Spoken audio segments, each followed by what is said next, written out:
네, 4.15 총선 이후 첫 주말입니다. 여야는 총선 결과 분석과 함께 새 지도부 구성에 분주한 분위기입니다. 총선 이후 전국 김형주 전 통합민주당 의원, 이상희 세명대 교수 두 분과 함께 짚어보도록 하겠습니다. 어서 오세요. 안녕하세요. 안녕하십니까? 네, 총선 후에 여야 모두 새 원내사령탑을 교체하려고 좀 준비를 하는 분위기입니다. 먼저 민주당, 이번 총선에서 압승을 한 만큼 원내사령탑에 도전을 하겠다라고 뛰어드는 인물들도 꽤 많은 것 같습니다. 좀 거론되는 인물들 중에서 좀 주목되는 인물이 있습니까? 글쎄요, 지금 이제 뭐 다선 의원들도 있고 김태년 의원을 비롯해서 원내에 대해서 관심을 가지고 있는 의원들이 꽤 많죠. 근데 이제 조중식 의원이나 뭐 김태년 의원이나 이런 분들이 하고자 할 겁니다. 예. 근데 다만 이제 또 뭐 그 중에서는 이제 오랜만에 등원하는 의원들도 있기 때문에 뭐 이광재 의원이나 이런 분들이 어떤 생각을 가질지, 그러니까 당 대표 선거와 원내 대표 선거가 이제 있었을 때 어느 쪽을 선택할 수 있을지는 고민들을 하게 될 것 같고요. 이제 그런 면에서 조정식 의원이나 또 그동안에 이제 지난번에 한번 도전했습니다만 떨어지는 이제 김태년 의원이 가장 좀 그래도 포커싱을 받지 않을까 싶고요. 또 예. 그 외에도 여러 가지 이제 의원들 중에서 많은 이제 지역별로 뭐 자기 나름대로 김두관 의원이나 이런 분들도 과연 이제 원내대표 선거나 당대표 선거 중에 무엇을 해야 될지를 고민하고 있는 것으로 보여지고, 예. 송영길 의원 같은 분들은 사실은 이제 당대표 선거 출마 준비를 하고 있기 때문에 이제 그런 면에서 실제적으로 의원수가 갑자기 확 늘었지 않습니까? 그쵸. 이제 그런 면에서 어느 분들이 어떤 그 나름대로 연관성을 가지고 뭐 진출을 하게 될지, 그건 한번 좀 더 시간이 있어야만 시간이 좀 지나야만 구체화되지 않을까 그렇게 생각이 아직 좀 듭니다. 초반이기 때문에 네. 큰 틀에서 서로 좀 더 눈치를 좀 짚어주시면. 보는, 그러니까 말하자면 원내대표 선거를 나갈지 말하자면 당대표로 당대표 선거를 나갈지. 날지를 좀 더 세를 이렇게 보면서 변화되지 않을까 그렇게 생각합니다. 좀 더 특이한 상황이 있을 것 같아요.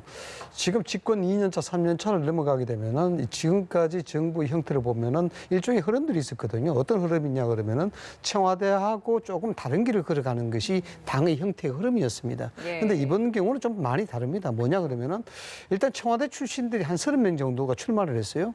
여기에 19명이 당선됐습니다. 이게 무엇을 뜻하냐 그러면은 청와대 의중이 그만큼 강해졌다. 이런 것이고, 그다음 또 중요한 것은 이번 총선에 있어서 여당이 압승하게 된 동력 원인 자체가 문재인 대통령의 지지도에 기인한 바가 있다, 이런 거거든요. 그래서 이 지지도가 지금 하향 곡선을 끊는 것이 아니고 계속 상승 기류를 지금 타고 있다. 예. 이런 두 가지만 보더라도 민주당 내의 원내사령탑, 즉 예를 들어서 뭐 원내대표를 하든지 아니면 당대표를 하든지, 이거는 궁극적으로 기본적인 질서가 청와대의 의중에 따를 수밖에 없다라는 겁니다.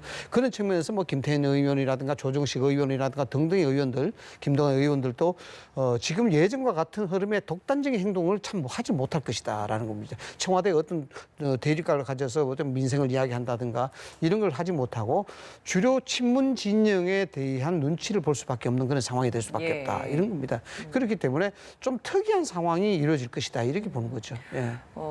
사실 그러니까 친문, 비문 각각의 이제 대표 주자들이 한 번씩 나와서 그 경선에서 표를 얼마나 가져가느냐, 이것도 이제 당선의 중요한 당락이었는데, 그러니까 친문 인사가 여러 명 나오다 보면 표도 또 분산되는 경우도 있지 않겠습니까? 이 변수는 좀 어떻게 보세요? 지금 이제 이번 총선에 대한 압승 요인을 하나 중요하게 이제 거론될 수 있다 그러면은 쌍두 체제의 굳건함이었습니다. 이 쌍두 체제가 뭐냐 그러면은 이해찬 당대표와 이낙연 위원장의 역할 분담이었습니다. 이게 뭐냐 그러면은 당 내부에서 통합당과 여실하게 현격한 차이가 나는 것이, 이쪽은 자중지지라는 게 있었지만 이쪽은 자중지지라는 게 없었다는 겁니다. 예. 그만큼 인사불란한 체제를 가져갔다라는 거죠.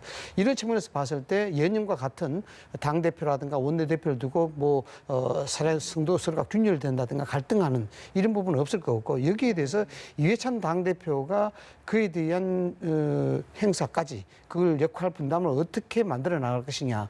지금처럼 일단 일사불란한 대응 체제를 가지게 된다고 가정한다 그러면은 결국 청와대와 친문 진영의 지지를 많이 받는 사람, 이런 사람으로 될 수밖에 없는 지금 구도를 가지고 있고, 이건 뭐냐 그러면은 역대 정권이 보여줬던 형태하고 똑같습니다. 청와대 출신들 19명이 입성했다는 것은 뭐냐 그러면은 청와대는 당보다도 청와대 출신들은 오니 대통령이 후반기에 임기에 있어서 레임덕이 되느냐 안 되느냐 여기에 방점이 있습니다. 그렇기 때문에 청와대 출신의 19명이 들어갔다는 것은 그만큼 청와대의 의중을 반영하는 힘이 세진다는 겁니다. 그래서 결국 어느 누구라도 원내대표에 물론 뭐 출마에 대한 부분들은 자유롭게 나올 수 있겠습니다만은 결국 친문 진영의 이해찬 대표라든가 청와대 출신들의 역할 그리고 거기에 대해서 의견들 이런 것들이 어느 쪽으로 가느냐 이것이 관건에 봐야 되겠죠. 예. 전당대회는 8월 정도를 일단은 예상은 하고 있습니다만 충분히 뭐 바뀔 가능성도 여전히 남아 있습니다. 당권에 도전할 인물이 누굴까? 앞서서 이제 아직까지는 좀 당권 도전할 것인가 혹은 원내대표로 도전할 것인가 좀 고민을 하고 있을 거라고 얘기를 해주셨는데 가장 주목된 인물 중 하나가 이낙연 전 총리, 그러니까 이제는 당선인인데 과연 이 당권 도전을 하고 나서 대선으로 갈 것인가 이 부분일 것 같습니다. 어떻게 예상하세요? 지금 현재는 이낙연 그 당선인이 말하자면 당권 도전을 안 하고 대권 준비로 할 그런 얘기를 이제 논의를 우선은 시작했습니다만은 생각이 바뀔 수 있다고 생각해요. 그 원인은 뭐냐면 이낙연 당선자 국민의 전폭적인 지지를 받고 있습니다만은 실제로 당내 기반이 취약한 부분이 있습니다. 이제 그런 면에서 오히려 당내 취약한 기반을 다잡기 위해서 가장 좋은 게 당 대표로 하는 거거든요. 네. 자기 세력을 만들어 가야 되는 그래 대권을 가는데 굉장히 수월하기 때문에 이제 그런 면에서 그 내부에서 캠프에서는 자연히 당권을 지고 갑시다라는 주장이 나올 수밖에 없지 않겠느냐. 이제 그렇게 생각이 들고 그래서 실제로 왜냐하면 생각보다 대선이 빠르단 말이에요. 사실 2년 정도 들었기 때문에 사실은 올해 지나가 버리면 사실은 바로 대권 레이스로 들어가기 때문에 당권을 가지고 대권 가는 게 부담스럽기는 하지만 그럼에도 불구하고 이낙연 당선자 입장에서는 조직을 가다듬기 위해서 가장 당대표보다 좋은 게 어디 있습니까? 이제 그런 면에서 그런 욕심을 분명히 낼 수 있기 때문에 그런 데 대한 이낙연 당선자가 당권에 나오느냐에 따라서 실제로 보면 송영길 후보라든지 다른 분들이 당권 레이스에 도전할 것인지 그러니까 당대표로 나갈 것인지 최고위원으로 나갈 것인지 원내대표로 나갈 것이냐가 정리가 될 가능성이 많다. 지금 당내 기반은 취약하지만 그래도 전체 대세로서 만약에 당대표에 나간다 그러면 당선 가능성 가장 높다고 봐야 되겠죠. 그렇기 때문에 그런 데 대한 이해관계들이 이렇게 입장들이 정리될 가능성이 매우 높다 그렇게 보여집니다. 그러니까 당내 기반이 약한 그 부분이 사실 이제 상임 선대위원장을 맡으면서 전국 단위로 이제 유세에도 함께 해줬고 그 인물들이 많이 또 당선이 된 상황이잖아요. 네. 아니, 그렇다 하더라도 실제로 그렇게 당의 어떤 선대위원장으로 다니는 거하고 다르게 송영길 의원 입장에서는 이미 벌써 1년 전부터 지역에서 무슨 그 말해 출마 뭐 간담회 기자회견은 엄청나게 공을 많이 들어옵니다. 알겠습니다. 그러니까 선거 기간 동안에 다닌 거하고 또 느낌이 다를 수 부족할 있죠. 수 있다는 말씀이신 그럼요. 거죠. 좀 특이한 경우입니다. 앞서도 말씀을 드렸다시피 특이한 경우인데 이낙연 전 총리 입장에서는 고민이 상당히 될 수밖에 없겠죠. 뭐냐 그러면은 지금 대중적 지지도로 따지게 되면은 지금 당연히 당대표도 해야 되고 앞으로 대권 주자로서 발돋움할 수 있는 터전이 딱 만들어졌는데 이게 지지도라는 게요. 그게 좀 일종의 허상과도 같은 거기 때문에 소위 말해서 조직적인 팬덤에 대한 지지 처리를 해버리게 되면 이게 금방 꺼질 수도 있다는 그런 우려가 있습니다. 여기에는 문재인 대통령의 지지도가 그에 따른 팬덤의 지지도 이 부분이 결인되고 있다는 사실을 이낙연 위원장은 알고 있단 말이죠. 그래서 전격적으로 당대표에 나서지 않을 가능성도 있다는 겁니다. 그런 측면에서 어느 것이 실익이냐로 봐야 되겠죠. 본다 그러면은 지금 상황에서 이낙연 당대표가 당대표에 출마를 해서 당대표가 된다고 가정한다 그러면 여기에는 기본적으로 신문 지지가 따라줘야 되는 겁니다. 신문 지지라는 건 대통령의 의중도 따라줘야 되는 부분이고 그것이 바로 대권 반열로 갈 수밖에 없는 구도이기 때문에 그렇습니다. 그런데 그게 담보되지 않는다 그러면은 차라리 지금 현 상태에서 그대로 남는 것이 낫다. 그러면 당 입장, 청와대나 당 쪽의 입장에서도 신문 진영의 입장에서도 이 당대표를 지금 대권 주자로 주는 것이 아니라 서로의 선의의 경쟁을 통해서 흥행적 요소를 놔두는 게 더 유리하다고 생각할지도 모릅니다. 뭐냐 그러면은 이재명 지사 있죠. 박원순 시장 있죠. 김경수 지사도 아직 살아있죠. 그럼 여기에 이낙연 전 총리 있죠. 이걸 그냥 일찌감치부터 물론 2년밖에 남지 않았습니다만 이걸 미리 청와대 의중을 통해서 이낙연 위원장에게 대권 주자의 반열에 갈 수 있는 당 대표를 줘버리게 되면은 흥행이 안 되는 겁니다. 그렇기 때문에 차라리 이번 당 대표는 청와대라든가 친문진영의 입장에서는 그래 서로 경쟁을 하더라도 놔두는 그런 구도. 그래서 관리형 당 대표 체제로 갈 수도 있다라는 겁니다. 관리형 대. 그럼 뭐 여기에 뭐 김진표 의원이라든가 뭐 송영길 의원이라든가 등등의 다선 의원들이 있기 때문에 충분히 그걸 관리할 수 있는 그런 게 되거든요. 그래서 대권을 본다 그러면은 민주당 입장에서는 흥행이 되느냐, 흥행이 되지 않느냐. 이런 걸 보는 것이고 너무 미리 한 후보만 이렇게 그렇죠. 만들어 놓을 필요는 없다는 그렇죠. 말씀이죠. 그 이낙연 위원장도 지금 친문의 지지를 받지 못하는 입장에 그것이 완전하게 담보가 안 된다 그러면 나서게 되면은 오히려 뭐 손해가 될 수밖에 없죠. 예, 알겠습니다. 민주당 상황 살펴봤고 통합당도 지도부 구성을 해야 합니다. 대대적인 개편은 불가피할 것 같은데 가장 굉장히 좀 중요한 시기에 책무를 맡게 되는 원내사령탑 구성 아니겠습니까? 어떤 인물이 새로 이제 원내사령탑으로 맡아야 된다고 보세요?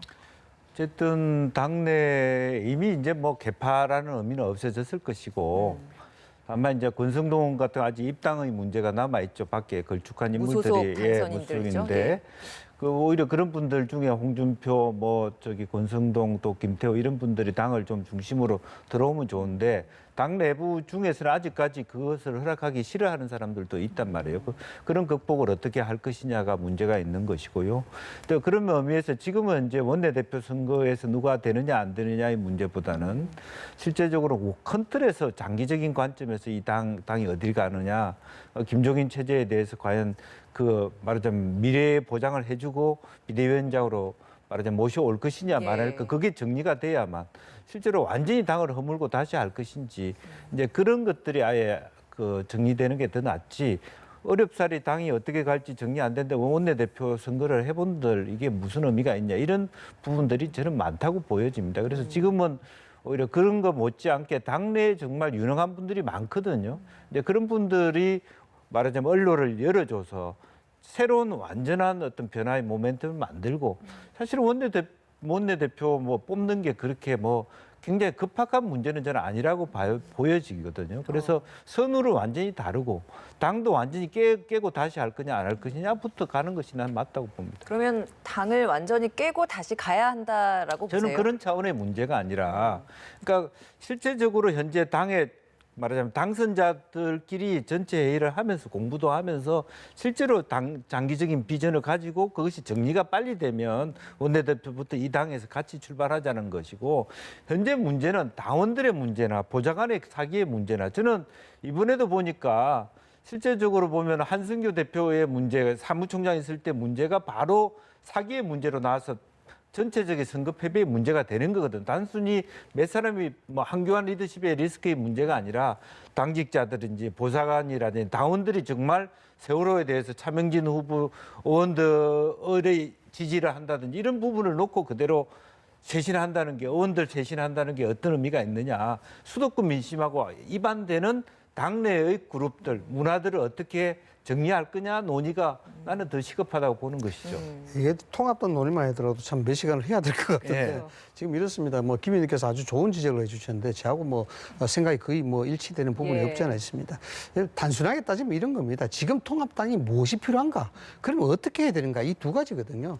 지금 현재 통합당이 총선 이후에 흘러나오는 얘기를 보면 조기 전당대회를 해서 빨리 새로운 지도부를 통해서 당을 안정적으로 운영하자. 이게 방점이 있는 것 같아요. 근데 이게 아니거든요. 뭐냐 그러면은 지금 뭐 필요하냐 그러면은 조기 정당대회를 통해서 새로운 지도부를 끊는 것이 아니고 지금은 비대위 체제로 가야 되는 겁니다. 물론 비대위 체제 가야 되는데 이걸 관리인 비대위 체제로 가자는 거예요. 조기 전당대회 할 때까지 관리인 비대위 체제. 이 비대위라는 게 비상대책위원회 아니겠습니까? 당이 비상한 시국에. 지금 비상한 시국이란 말이죠. 그럼 비상한 시국에 문제가 뭐냐? 그 뭐 필요하냐? 이런 얘기다 말이죠. 그럼 뭐냐 그러면 예를 들어서 당내의 구조조정부터 해야 되는 겁니다.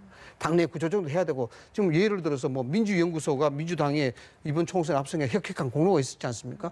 그럼 예를 들어서 통합당 같은 경우에 여의도 연구소는 뭘 했느냐라고 봐야 되는 거예요. 당내 구조조정, 그다음 여의도 연구소의 역할, 그리고 정말 우리가 국민의 눈높이에서 뭘 부족했느냐로부터 성찰해야 되는 거예요. 여기에 대해서 계획부터 들어가야 되는 거거든요. 그 계획부터 들어가게 되면은 조기 전당대회 한다 그러면 8월 달에서 예를 들어서 5월 달에 6월 달 조기 전당대회 해야 되는데 앞으로 시간이 한 달 반 정도밖에 안 남았습니다.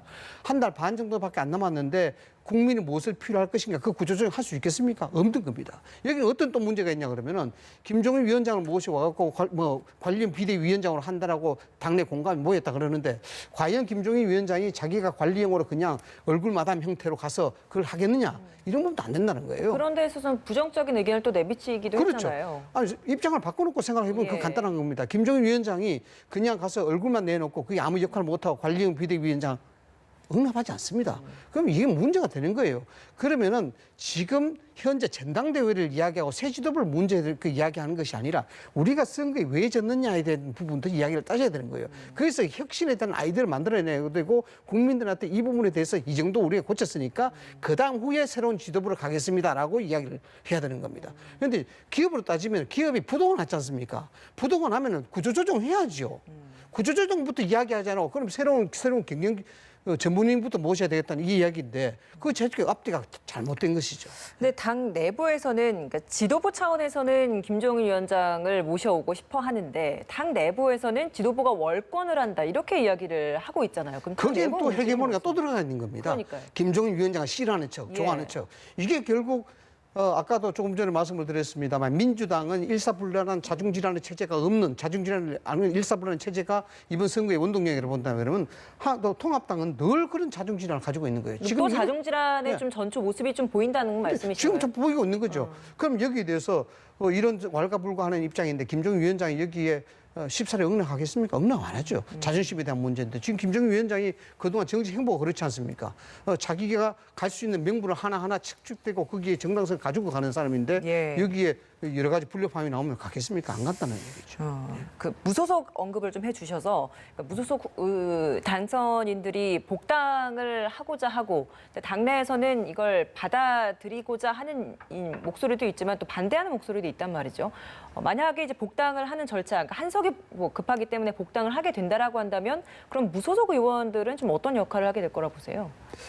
무소속 의원들이 당에 복당할 때 본인들이 어떤 생각을 갖고 들어오냐 이 부분을 굉장히 중요하게 해야 되죠. 그래서 발톱을 숨겨야 되는 겁니다. 예를 들어서 홍준표 의원이라든가 권성동 의원이라든가 발톱을 뭐 고의로 숨기려는 것이 아니고 지금 이 상황에서 나는 여기 가서 어떤 역할을 하겠다고 이야기하는 것보다 대의 명분에 따라 가지고 해야 되는 것이고 당에서도 그걸 받아줘야 되는 겁니다. 지금 전체적인 통합이 안 된다 그러면은 이건 뭐 앞으로 미래가 없는 겁니다. 미래 자체가 없지 않습니까? 그런 차원에서 이부 사람이 들어오게 되면 대권의 행보가 어떻게 되고 저 사람이 들어오게 되면 우리 개파가 여기에 힘에서 약세에 눌리게 되고 이런 어떤 실리적 계산을 해서는 안 되는 것이죠. 일단 예. 뭉쳐놓고 또 들어오는 사람들도 당의 공천에 있어서 많은 섭섭한 점이 있겠습니다만 여기에 대해서 자기 발톱을 드러내고 들어온다 그러면 누가 받아주겠습니까?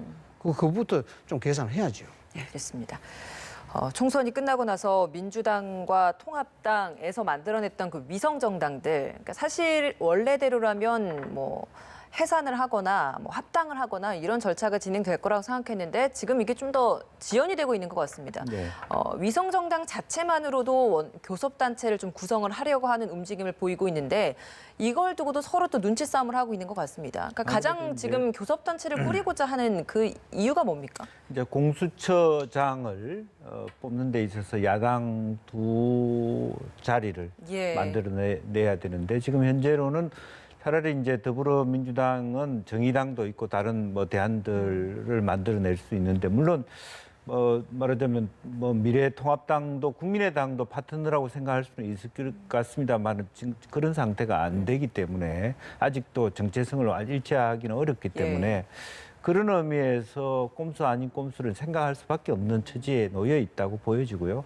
또 뭐 열석밖에 못 얻었다 그러면 그건 상당히 어려운 과정이 될 수 있는데 한두 석 모자라는 정도가 되기 때문에 이제 그런 입장을 취할 수 있고 뭐 여러 가지 어떤 선관위로부터 지부받는 뭐 돈의 문제일 수도 있고 제도적인 측면에서 말하자면 야권의 어떤 티오를 두 개 다 확보하고자 하는 갖고 있고자 하는 어떤 성향이기 때문에 저는 이거 자체를 뭐 비판하고 비난할 것이 아니라 선관위가 이미 자초한 부분이 있다라고 저는 보여지고요. 네. 어차피 자매 정당이지만 독자적인 정당이기도 하기 때문에 다만 이제 의원을 꽂아서 또 저걸 강의하는 것은 말하자면 눈살을 찌푸리는 일은 맞습니다. 예. 이제 그럼에도 불구하고 이것이 그런 제도적인 문제를 활용하는 부분이 있기 때문에 일방적으로 그것은 잘못됐다고 말하기 어려운 측면도 있습니다. 그래서 우선은 미래통합당과 미래한국당의 어떤 두 가지 자리를 그대로 지키는 것에 따라서 말하자면 더불어시민당을 같이 합칠 거냐 안 합칠 것이냐를 같이 눈치를 보게 되는 것인데 일부에서는 뭐 신사협정을 해가지고 합치라고 얘기하지만 생각만큼 현실 정치가 그렇게 되지는 않고 아마 끝까지 견뎌서 한 사람이라도 더 보내서 어차피 지금 뭐 180석에 준하는 말하자면 캐스팅 보트 역할을 못하는 건 사실 아닙니까? 그렇다면 뭐 아예 뭐 교섭단체를 두 개를 갖고 있으려고 하는 전략이 저는 당연히 나올 수밖에 없는 상태가 아닌가 그렇게 생각이 듭니다. 첫 단추를 한번 어떻게 꿰냐에 따라서 지금 계속해서 이렇게 또 꼼수의 꼼수가 또 나오고 그러니까 이게 또 계속 지속되고 있는 것 같거든요. 이번 뭐 전국에 있어서 총선에 거치면서 가짜 뉴스에 가짜 정당에 뭐 국민들이 거의 가짜인지 진짜인지 분간 못할 정도로 지금 돼버렸습니다. 이건 예. 정치권이 정말 피를 토하는 심정으로 반성을 해야 되는 부분이에요. 우리나라 정당이라든가 뭐 정당까지 갈 것도 없습니다. 헌법 정신 자체가 그래요. 민주주의는 합의와 협의의 정신입니다. 이 정신이 위배됐기 때문에 지금 가짜 위성 정당이 나오는 겁니다. 이게 말이 안 되는 얘기 아니겠습니까? 예. 어떤 것을 해결하고 어떤 것을 합의하기 위해서 진실된 것이 아니고 가짜 정당을 만들어서 합의해야 되겠다. 이런 부분인데 실질적으로 민주당 입장에서는 굉장히 곤혹스러울 겁니다. 이게 이제 뭐 일종의 진실의 트라우마죠. 뭐 정의의 트라우마 이런 것 때문에 상당히 좀 곤혹스러울 겁니다. 반면에 야당의 입장에 통합당 입장에서는 사실상 뭐 여기에 좀 자유로울 수밖에 없죠. 뭐냐 그러면 지금 야당의 본연의 어떤 목표 자체가 정부 여당을 공격하고 견제하는 부분이거든요. 여기에 대해서 뭐 수단과 방법에 대한 정의적인 차원은 이미 훼손이 됐기 때문에 여기에 대해서 내가 그 교섭원칙을 만들든 통합당이 만들든 안 만들든 이 부분에서 여론의 비난은 크게 신경 안 써도 되는 그런 입장이 돼 있는 거예요. 예. 그래서 이게 정치권들이 젠틀맨십 어그리먼트를 통해서 신차 협정을 통해서 이것을 어떤 국민의 눈높이에 또 국민들의 진실적 가치에 맞도록 할 수 있겠느냐 저는 불가능하다 봅니다. 이런 부분들이 결국 시간이 지나서 결국 페이드아웃 서서히 소멸될 수밖에 없는 그런 기류로 가지 않겠느냐라는 그런 생각입니다. 예. 마지막으로 그 긴급 재난지원금 관련된 이야기를 좀 해보겠습니다. 이제 임시국회가 열렸고 이번 4월 임시국회 때 이 긴급 재난지원금에 대해서 2차 추경안을 국회에서도 좀 통과시키려고 논의를 하고 있는데 그 규모에 대해서는 지금 또 이야기가 좀 다른 것 같습니다. 당정청 회의도 오늘 저녁에 열릴 예정입니다만 지금 정부와 여당에서의 생각하는 기준도 조금 다른 것 같고 처음에는 전국민 지원금에 여야 모두 동의를 했었는데 총선이 지나고 난 지금 이 시점에서는 야당 특히 그러니까 미래통합당 내에서도 전국민 지급이 필요하냐 이런 목소리도 또 나오고 있는 것 같거든요. 좀 어떤 식으로 진행될 거라고 보십니까? 실제로 뭐 기재부 자체는 이제 기존의 70%를 고집할 것 같고요. 예. 또 실제로 그 전 국민에게 주자라고 하는 원인 제공을 김종인, 한교안 이 두 분이 이제 선거 기간 동안에 했기 때문에 사실은 좀 더 자유롭게 여당은 그 얘기를 할 수밖에 없고 기본적인 철학으로 예. 보면 전체를 다 주자. 그리고 또 환급하면 될 거 아니냐 이런 부분이고 중요한 것은 그때도 신속성이었습니다. 신속성. 빨리 줄 수 있는데 70%를 말하자면 어떤 기준으로 줄 거냐. 복지부 안이 달랐고 기재부 안이 달랐고 그러다 보니 그럴 바에야 다 주고 빨리 다 주고 난 다음에 30%를 다시 돌려받는 안도 좋다 이런 부분이었기 때문에 예. 지금도 뭐 어떤 무슨 안을 갖고 싸우는 것보다는 무엇을 더 빨리 명쾌하게 국민들한테 설득시키면서 빨리 지불할 수 있느냐. 말하자면 100% 다 주는 것부터 70% 주는 데까지 국민들이 납득할 수 있는 뭐 이러면 왜 옆 사람은 더 나보다 생활이 안 좋은데 좋은데 받고 나는 안 받느냐 이런 네. 쟁론이 생길 수 있는 게 많거든요. 이제 그런 부분을 빨리 명쾌하게 안을 정부하고 어떤 말하자면 민주당이 예. 만들어내는 것이 최우선이라고 보여집니다. 예. 이게 지금 우리나라가요 노인이나 청소년이나 뭐 취약계층에서 약 1,000만 명이 현금 복지 혜택을 받고 있습니다. 여기에 대해서 재정적 확정 기조 이 부분을 계속 이어나갈 수밖에 없는 입장인데 말씀하신 대로 야당이 선거 기간 중에 100조 원 이야기하고 정부에 줘야 된다고 이야기를 해버렸어요. 그런데 지금 상황에서 총선이 끝났기 때문에 기조를 좀 바꿔야 될 것 아니겠습니까? 그럼 여기 솔직해야죠. 왜 그 당시에 그렇게 얘기했고 지금 이 기조가 어떻게 돌아가느냐 이 부분을 솔직하게 국민한테 틀어놓고 거기에 반대를 해야 되는 겁니다. 물론 반대한다 해서 정부 기조가 막을 수 있는 그런 장치가 하기에는 지금 역부족입니다만 예.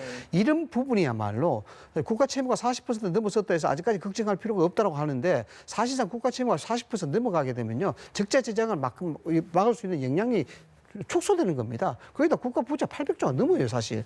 이런 미래 세대의 부담이 있다는 부분들을 솔직히 말해서 그 여야가 이건 정말 협상 테이블에서 공론을 만들어야 돼가지고 그걸 국민한테 이야기해야 되는 부분입니다. 그런 작업부터 먼저 여당은 거대 여당이 됐으니까 먼저 이런 부분에 대해서 야당의 협조를 굳어내고 같이 정치권을 공론화시키는 작업부터 먼저 해야 될 거라고 봅니다. 네, 알겠습니다. 오늘 두 분 말씀 여기서 마무리 짓도록 하겠습니다. 김형주 전 통합민주당 의원, 이상휘 세명대 교수였습니다. 감사합니다.